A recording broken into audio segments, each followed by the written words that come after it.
ಒಂದು ಅರಮನೆಯ ಕಂಬದೊಳಗೆ ವಿಷ್ಣುವಿನ ಉಗ್ರ ನರಸಿಂಹನ ಅವತಾರ ಆಗಬಲ್ಲುದಾದರೆ ಶಿವಲಿಂಗದಿಂದ ಶಿವನ ಪಂಚಮುಖಗಳಿಂದ ಶಿವನ ಅಪ್ಪಣೆಯ ಮೇರೆಗೆ ಪಂಚಾಚಾರ್ಯ ಅವತಾರ ಯಾಕೆ ಆಗಬಾರದು ಅನ್ನುವಂತಹ ವಿಶಾಲ ಮನೋಭಾವ ನಮ್ಮೆಲ್ಲರಲ್ಲಿ ಬರಬೇಕಲ್ವೇ? ಶಿವಲಿಂಗದಿಂದ ಶಿವನೇ ಉದ್ಭವ ಆಗಬೇಕು. ಪಂಚಾಚಾರ್ಯರು ಅವತರಿಸಿ ವೀರಶೈವ ಪರಂಪರೆಯನ್ನು ಸಂಸ್ಥಾಪಿಸಿದರು ಅನ್ನುವಂಥದ್ದನ್ನು ಕೂಡ ನಾವು ಅದನ್ನು ಪ್ರೀತಿಸಬೇಕಾಗ್ತದ, ಒಪ್ಪಬೇಕಾಗ್ತದ.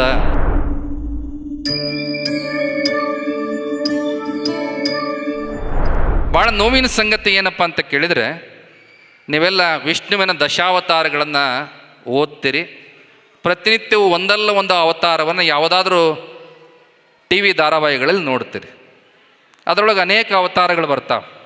ನಿಮಗೆಲ್ಲ ಗೊತ್ತಿರುವ ಹಾಗೆ ರಾಮಾವತಾರ, ಮತ್ತು ಕೂರ್ಮಾವತಾರ, ವರಾಹಾವತಾರ, ಮತ್ಸ್ಯಾವತಾರ, ವಿಶೇಷವಾಗಿ ಉಗ್ರ ನರಸಿಂಹನ ಅವತಾರ. ಉಗ್ರ ನರಸಿಂಹನ ಅವತಾರ ಹೇಗಾಗ್ತದ ಅನ್ನುವಂಥದ್ದು ನಿಮ್ಗೆ ಗೊತ್ತಿದೆ ಅಲ್ವಾ?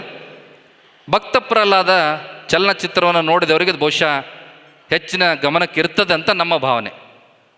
ಭಕ್ತ ಪ್ರಹ್ಲಾದ ಹರಿಯ ಭಕ್ತ, ಸದಾ ಹರಿಯ ನಾಮಸ್ಮರಣೆ ಮಾಡತಕ್ಕಂಥವನು. ಆತನ ತಂದೆ ಹಿರಣ್ಯಕಶಿಪು ನಾನೇ ಎಲ್ಲ ಅನ್ನುವಂಥ ಮನೋಭಾವದವನು. ಅವರಿಬ್ಬರ ನಡುವೆ ವಾಗ್ವಾದ ಆಗ್ತದೆ. ಎಲ್ಲಿದ್ದಾನೆ ನಿನ್ನ ಹರಿ ಅಂತೇಳಿ ತಂದೆ ಮಗನಿಗೆ ಕೇಳ್ತಾನೆ. ಎಲ್ಲರಲ್ಲೂ ಇದ್ದಾನೆ, ಎಲ್ಲದರೊಳಗೂ ಇದ್ದಾನೆ ಅನ್ನುವಂಥ ಮಾತನ್ನು ಭಕ್ತ ಪ್ರಹ್ಲಾದ ಉತ್ತರ ಕೊಡ್ತಾನೆ. ನನ್ನೊಳಗದಾನ, ನಿನ್ನೊಳಗದಾನ ಎಲ್ಲವನ್ನೂ ಹೇಳ್ತಾನೆ. ಕೊನೆಗೆ ಅರಮನೆಯ ಕಂಬವನ್ನು ತೋರಿಸಿ ಇದರೊಳಗೂ ನಿನ್ನ ಹರಿ ಇದ್ದಾನೆ ಅಂತ ಕೇಳ್ತಾನೆ. ಹ್ಞೂ ಇದ್ದಾನೆ ಅಂದಾಗ ಹಿರಣ್ಯಕಶಿಪು ದೊಡ್ಡದಾದ ಗದೆಯನ್ನು ತೆಗೆದುಕೊಂಡು ಆ ಅರಮನೆಯ ಕಂಬವನ್ನು ಒಡಿತಾನೆ. ಒಡೆದಾಗ ಅದು ಎರಡು ಹೋಳಾಗಿ ಸೀಳಿಕೊಂಡು ಅದರೊಳಗಿಂದ ಉಗ್ರ ನರಸಿಂಹನ ಅವತಾರವಾಗಿ ಆ ಹಿರಣ್ಯಕಶಿಪುವಿನ ಸಂಹಾರ ಆಗ್ತದೆ ಅನ್ನುವಂಥ ವಿಚಾರ ತಮಗೆಲ್ಲ ಗೊತ್ತಿದೆ. ಒಂದು ಅರಮನೆಯ ಕಂಬದೊಳಗೆ ವಿಷ್ಣುವಿನ ಉಗ್ರ ನರಸಿಂಹನ ಅವತಾರ ಆಗಬಲ್ಲುದಾದರೆ ಶಿವಲಿಂಗದಿಂದ ಶಿವನ ಪಂಚಮುಖಗಳಿಂದ ಸದ್ಯೋಜಾತ ವಾಮದೇವ ಅಘೋರ ತತ್ಪುರುಷ ಈಶಾನ ಮುಖಗಳಿಂದ ಶಿವನ ಅಪ್ಪಣೆಯ ಮೇರೆಗೆ ಪಂಚಾಚಾರ್ಯ ಅವತಾರ ಯಾಕೆ ಆಗಬಾರದು ಅನ್ನುವಂತಹ ವಿಶಾಲ ಮನೋಭಾವ ನಮ್ಮೆಲ್ಲರಲ್ಲಿ ಬರಬೇಕಲ್ವೇ? ಇದು ಮತ್ತೊಂದನ್ನು ಟೀಕಿಸುವ, ವಿಮರ್ಶೆ ಮಾಡುವಂಥ ವಿಚಾರ ಅಲ್ಲ. ಅದನ್ನು ಪ್ರೀತಿಸುವ ಹಾಗೆ ಇದನ್ನೂ ಕೂಡ ನೀವು ಪ್ರೀತಿಸಿ ಸ್ವೀಕರಿಸಿ ಅನ್ನುವಂತಹ ಭಾವವೇ ಹೊರತು ಮತ್ತೊಂದನ್ನು ಟೀಕಿಸುವ, ವಿಮರ್ಶೆ ಮಾಡುವಂಥ ಕಾಯಕ ಅಲ್ಲ. ಹಾಗಾಗಿ ಶಿವಲಿಂಗದಿಂದ ಶಿವನೇ ಉದ್ಭವ ಆಗಬೇಕು. ಶಿವಲಿಂಗದಿಂದ ಶಿವನ ಅಪ್ಪಣೆಯ ಪ್ರಕಾರವಾಗಿ ಆ ಗೋತ್ರ ಪುರುಷರೇ ಉದ್ಭವವಾಗಿ ಬಂದು ಈ ಜಗತ್ತಿನೊಳಗೆ ಪಂಚಾಚಾರ್ಯರು ಅವತರಿಸಿ ವೀರಶೈವ ಪರಂಪರೆಯನ್ನು ಸಂಸ್ಥಾಪಿಸಿದರು ಅನ್ನುವಂಥದ್ದನ್ನು ಕೂಡ ನಾವು ಅದನ್ನು ಪ್ರೀತಿಸಬೇಕಾಗ್ತದ, ಒಪ್ಪಬೇಕಾಗ್ತದ. ಯಾದಗಿರಿ ಜಿಲ್ಲೆಯೊಳಗೆ ಶಾಪುರ ತಾಲೂಕಿನ ಕನ್ನೇಕೋಳೂರು ಅಂತ ಒಂದು ಊರಿದೆ. ಬಹುಶಃ ಈಗ 40 ದಾಟಿದಂಥವರು ಅವರ 5 ಅಥವಾ 6ನೇ ತರಗತಿಯೊಳಗೆ ಒಂದು ಕನ್ನಡ ಪಠ್ಯ ಪುಸ್ತಕವನ್ನು ಓದಬೇಕಾದ್ರೆ ಕೋಳೂರು ಕೊಡಗೋಸು ಅನ್ನುವಂಥ ಪಠ್ಯ ಇತ್ತು. ಈಗ ಅಂಥ ಪಠ್ಯಗಳನ್ನೇ ನೋಡ್ಲಿಕ್ಕೆ ಸಾಧ್ಯವೇ ಇಲ್ಲ. ಪ್ರತಿಯೊಂದು ಸರ್ಕಾರ ತನಗೆ ಬೇಕಾದ ಹಾಗೆ ಪುಸ್ತಕದ ಬದಲಾವಣೆಗಳನ್ನು, ಪಠ್ಯದ ಬದಲಾವಣೆಯನ್ನು ಮಾಡ್ತಾ ಹೋಗ್ತದೆ.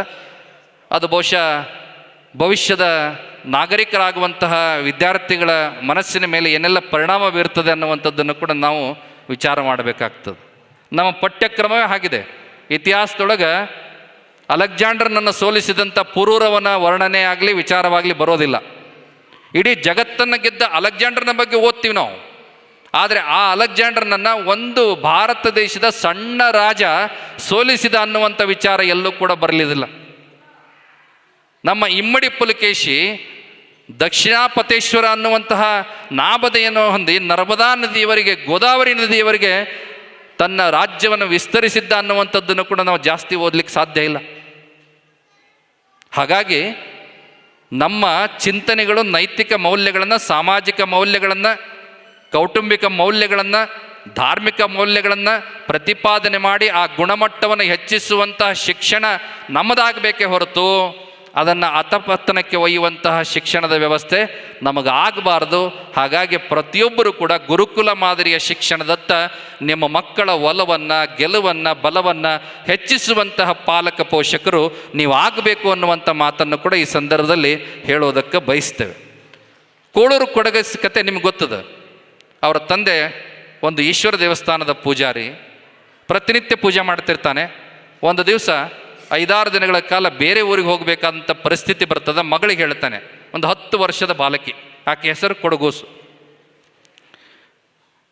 ದಿನ ನಾನು ಹೇಗೆ ಮಾಡ್ತಿದ್ದೆ ಪೂಜೆನ ಹಾಗೆ ಮಾಡಬೇಕು, ಅಲಂಕಾರ ಮಾಡಬೇಕು, ಹೂವು ಪತ್ರಿಗಳನ್ನು ಅದಕ್ಕೆ ಏರಿಸಬೇಕು, ಕೊನೆಗೆ ಮೀಸಲು ಹಾಲನ್ನು ಶಿವನಿಗೆ ನೀನು ಕೊಡಬೇಕು ಅನ್ನುವಂತಹ ಗ್ರಾಮ್ಯ ಭಾಷೆಯೊಳಗೆ ಮಗಳಿಗೆ ಹೇಳ್ತಾನೆ. ಮಗಳು ತಂದೆಯ ಮಾತುಗಳನ್ನು ಅತ್ಯಂತ ತದೇಕ ಚಿತ್ತಳಾಗಿ ಕೇಳಿಸ್ಕೊಳ್ತಾಳೆ. ಆಯಿತು ಅಂಥೇಳಿ ತಂದೆ ಹೇಳಿದ ಹಾಗೆ ಮಾರನೇ ದಿನ ಬೆಳಗ್ಗೆ ದೇವಸ್ಥಾನಕ್ಕೆ ಹೋಗಿ ಪೂಜೆ ಮಾಡ್ತಾಳೆ. ಪೂಜೆ ಎಲ್ಲ ಆದಮೇಲೆ ಮೀಸಲು ಹಾಲನ್ನು ಏನು ತಂದಿರ್ತಾಳೆ ಅದನ್ನು ಆ ಶಿವಲಿಂಗದ ಮುಂದೆ ಹಿಡ್ಕೊಂಡು, ತಂದೆ ಶಿವಪ್ಪ, ನನ್ನಪ್ಪ, ನಮ್ಮಪ್ಪ ನಿನಗೆ ಹಾಲು ಕೊಟ್ಟು ಬರೋಕ್ಕೆ ಹೇಳಿದ್ದಾನೆ, ಈ ಮೀಸಲು ಹಾಲು ನೀನು ತಗೋಬೇಕು, ಬೇಗ ಬಾ, ತೆಗೆದು ಸ್ವೀಕಾರ ಮಾಡು ಅಂತೇಳಿ ಮುಗ್ಧ ಭಕ್ತಿಯಿಂದ ಕೊಡಗೂಸು ಶಿವನನ್ನು ಕುರಿತು ಪ್ರಾರ್ಥನೆ ಮಾಡ್ತಾಳೆ. ಆಶ್ಚರ್ಯ, ಆ ಶಿವಲಿಂಗದಿಂದ ಶಿವ ಎದ್ದು ಬಂದು ಆಕೆಯ ಕೈಯಿಂದ ಹಾಲಿನ ಬಟ್ಟಲಿಸ್ಕೊಂಡು ಹಾಲನ್ನು ಕುಡಿತಾನೆ. ಇದು 5 ದಿನಗಳು ಪುನರಾವರ್ತನೆ ಆಗ್ತದೆ.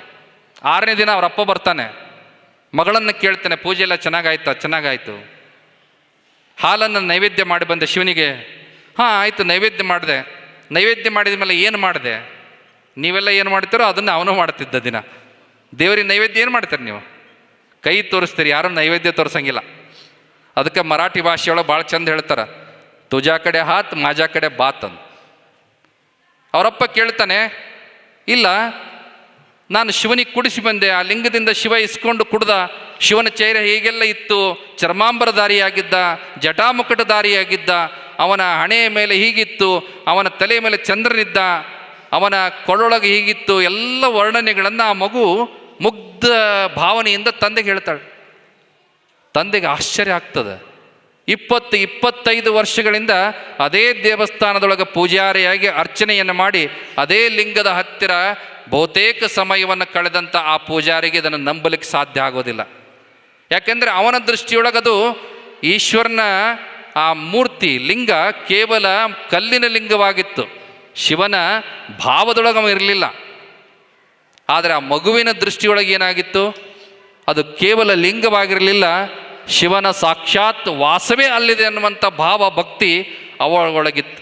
ಎಷ್ಟು ಹೇಳಿದರೂ ತಂದೆ ನಂಬಲಿಲ್ಲ. ಕೊನೆಗೆ ಮಗಳು ಹೇಳ್ತಾಳೆ, ನನ್ನನ್ನು ಕಳ್ಳಿ ಅನ್ನಬೇಡ, ಸುಳ್ಳಿ ಅನ್ನಬೇಡ, ನಾಳೆ ದಿನ ನನ್ನ ಜೊತೆಗೆ ಬಾ, ಪೂಜೆ ಮಾಡಿ ಶಿವ ಹಾಲು ಕುಡಿಯೋದನ್ನು ನಿನಗೆ ಪ್ರತ್ಯಕ್ಷವಾಗಿ ತೋರಿಸ್ತೀನಿ ಅಂತ ಹೇಳ್ತಾಳೆ ಮಗು. ಮುಂದೆ ಮಗು ಹೋಗ್ತದೆ, ಹಿಂದೆ ತಂದೆ ಬರ್ತಾನೆ. ಪ್ರತಿನಿತ್ಯ ಮಾಡಿದ ಹಾಗೆ ಪೂಜೆ ಮಾಡ್ತಾಳೆ, ಹಾಲು ಹಿಡ್ಕೊಂಡು ಶಿವನನ್ನು ಕೇಳ್ತಾಳೆ, ಶಿವನೇ ನನ್ನಪ್ಪ, ನೀನು 5 ದಿವಸ ಬಂದು ಹೆಂಗೆ ಹಾಲು ಕುಡ್ದಲ್ಲ, ಇವತ್ತು ಹಾಗೆ ಬಂದು ಹಾಲು ಕುಡಿ. ನಾನು ಎಷ್ಟು ಹೇಳಿದ್ರು ನಮ್ಮ ತಂದೆ ನನ್ನನ್ನು ನಂಬ್ತಾ ಇಲ್ಲ, ನನ್ನನ್ನು ಕಳ್ಳಿ ಅಂತ ಇದ್ದಾನೆ, ಸುಳ್ಳಿ ಅಂತ ಇದ್ದಾನೆ, ಈ ಅಪವಾದವನ್ನು ನನಗೆ ಹೊರಸಬೇಡ, ಶಿವನೇ ಬೇಗ ಬಂದು ಹಾಲು ಕುಡಿಯಪ್ಪ ಅಂತ ಕೇಳ್ತಾಳೆ, ಗೋಗರಿತಾಳೆ, ಪ್ರಾರ್ಥನೆ ಮಾಡ್ತಾಳೆ. ಆ ಶಿವ ಎದ್ದು ಬರೋದಿಲ್ಲ. ಯಾಕೆಂದರೆ ಒಂದು ಕಳ್ಳಗಣ್ಣಲ್ಲಿ ನೋಡ್ತಾ ಇತ್ತು, ಪೂಜಾರಿ ನೋಡ್ತಾ ಇದ್ದ, ಬರೋದೇ ಇಲ್ಲ. ಕೊಡಗೂಸಿಗೆ ಅವಮಾನ ಆಗ್ತದೆ. ತಂದೆಯ ಬೈಗುಳುಗಳನ್ನು ಕೇಳಿದಂಥ ಆಕೆ ಈ ಅಪವಾದವನ್ನು ಹೊತ್ತು ನಾನು ಬದುಕಿರಬಾರ್ದು ಅಂಥೇಳಿ ಆ ಲಿಂಗದ ಮೇಲೆ ಬಾಣ ಏನಿರ್ತದಲ್ಲ, ಆ ಬಾಣಕ್ಕೆ ತನ್ನ ತಲೆಯನ್ನು ಒಡ್ಕೊಂಡು ಪ್ರಾಣ ಬಿಡಬೇಕು ಅಂಥೇಳಿ ತಲೆ ಒಡೆಯೋದಕ್ಕೆ ಪ್ರಾರಂಭ ಮಾಡ್ತಾಳೆ. ಇನ್ನೇನು ರಕ್ತ ಧಾರಾಕಾರವಾಗಿ ಸುರಿದು ಆಕೆ ಕೆಲವೇ ಕ್ಷಣಗಳಲ್ಲಿ ಆಕೆ ಅಂತಿಮ ಚರಣ ಸಮೀಪಿಸಬೇಕು. ಆ ಸಂದರ್ಭದೊಳಗೆ ಅದೇ ಲಿಂಗದಿಂದ ಶಿವ ಎದ್ದು ಬಂದು ಆಕೆಯನ್ನು ತನ್ನ ಮಡಿಲೊಳಗೆ ಹಿಡ್ಕೊಂಡು ಅದೇ ಲಿಂಗದೊಳಗೆ ಅಂತರ್ಧಾನ ಅಂದರೆ ಲೀನನಾಗಿಬಿಡ್ತಾನೆ. ದೂರ ನೋಡ್ತಿದ್ದ ಅವ್ರ ತಂದೆ, ಅಯ್ಯೋ ಎಂಥ ಅಪಚಾರ ಆಯಿತು, ಎಂಥ ತಪ್ಪಾಯಿತು ನನ್ನಿಂದಂತ ಓಡಿ ಬರ್ತಾನೆ. ಅಷ್ಟೊತ್ತಿಗೆ ಬಾಲಕಿಯ ಶರೀರ ಸಂಪೂರ್ಣವಾಗಿ ಲಿಂಗದೊಳಗೆ ಮುಳುಗಿರ್ತದೆ, ಕೇವಲ ತಲೆಯ ಮೇಲಿನ ಜಡೆ ಮಾತ್ರ ಉಳಿದಿರ್ತದೆ. ಓಡಿ ಬಂದವನೇ ಆ ಜಡೆಯನ್ನು ಹಿಡಿತಾನೆ ಆ ಪೂಜಾರಿ, ಅದು ಜಡೆ ಮಾತ್ರ ಉಳ್ಕೊಳ್ತದೆ. ಆಶ್ಚರ್ಯ, ನಿಮಗೆ ಕೆಲವರಿಗೆ ಇದು ಮೂಢನಂಬಿಕೆ ಅನ್ನಿಸ್ಬೋದು, ಆದರೆ ಸತ್ಯವಾಗಿ ನಡೆದಂಥ ಘಟನೆ. ಇವತ್ತಿಗೂ ಯಾರಾದರೂ ಕೂಡ ಯಾದಗಿರಿ ಜಿಲ್ಲೆಗೆ ಹೋದರೆ ಶಾಪುರ ತಾಲೂಕಿನ ಕನ್ಯಾಕೂಳೂರು, ಊರಿನ ಹೆಸರೇ ಕನ್ಯಾಕೂಳೂರು, ಆ ಊರಿನ ದೇವಸ್ಥಾನಕ್ಕೆ ಹೋಗಿ ನೋಡಿದರೆ ಆ ಲಿಂಗದ ಮೇಲೆ ಈಗಲೂ ಕೂಡ ಜಡೆ ಬೆಳೀತಾ ಇದೆ, ಕೂದಲು ಬೆಳೀತಾ ಇದೆ. ಇವತ್ತಿಗೂ ಕೂಡ ಆ ಪ್ರಕ್ರಿಯೆ ನಡೆದುಕೊಂಡು ಬರ್ತಾ ಇದೆ. ಇದನ್ನು ನೋಡಿದರೆ ಇದು ನಿಜವಾಗಲೂ ಕೂಡ ನಡೆದಂಥ ಸತ್ಯ ಘಟನೆ ಅನ್ನುವಂಥದ್ದನ್ನು ನಾವು ವಿಚಾರ ಮಾಡಬೇಕಾಗ್ತದೆ. ಅದಕ್ಕೆ ನೋಡುವ, ಸ್ವೀಕರಿಸುವ ಅದ್ಭುತವಾದ ಭಕ್ತಿ, ಶ್ರದ್ಧೆ, ಹೃದಯವಂತಿಕೆ ನಮ್ಮಲ್ಲಿ ಇರಬೇಕು ಅನ್ನುವಂಥದ್ದನ್ನು ನೀವೆಲ್ಲರೂ ಕೂಡ ಅರ್ಥೈಸಿಕೊಂಡು ನಮ್ಮ ಪೀಠಾಚಾರ್ಯರ ಪರಂಪರೆಯನ್ನು, ಸನಾತನವಾದ ಧಾರ್ಮಿಕ ಮೌಲ್ಯಗಳನ್ನು, ಅಷ್ಟಾವರಣ, ಪಂಚಾಚಾರ, ಷಟ್ಸ್ಥಲಗಳಿಂದ ಕೂಡಿರ್ತಕ್ಕಂಥ ಈ ವೀರಶೈವ ಧರ್ಮ ಪರಂಪರೆಯನ್ನು ಮುಂದುವರಿಸಿಕೊಂಡು ಹೋಗುವಂತಹ ಹೊಣೆಗಾರಿಕೆಯ ಪ್ರಜ್ಞಾವಂತ ವೀರಶೈವ ಧರ್ಮೀಯರು ನೀವು ಆಗಬೇಕು ಅನ್ನುವಂಥ ಕರೆಯನ್ನು ಈ ವೇದಿಕೆ ಮುಖಾಂತರವಾಗಿ ನಿಮ್ಮೆಲ್ಲರಿಗೂ ಕೂಡ ಅಪ್ಪಣೆಯನ್ನು ಕೊಡಿಸ್ತಾ, ಈ ಒಂದು 10ನೇ ವರ್ಷದ ಆಷಾಢ ಮಾಸದ ಶಿವಪೂಜಾ ಅನುಷ್ಠಾನ, ಸದ್ಧರ್ಮ ಜನಜಾಗೃತಿ ಸಮಾವೇಶ ಭಾಳ ಅತ್ಯಂತ ಸಮಯೋಚಿತವಾಗಿ ಭಾಳ ಸಂಭ್ರಮದಿಂದ ಜರುಗಿಕೊಂಡು ಬಂದಿದೆ.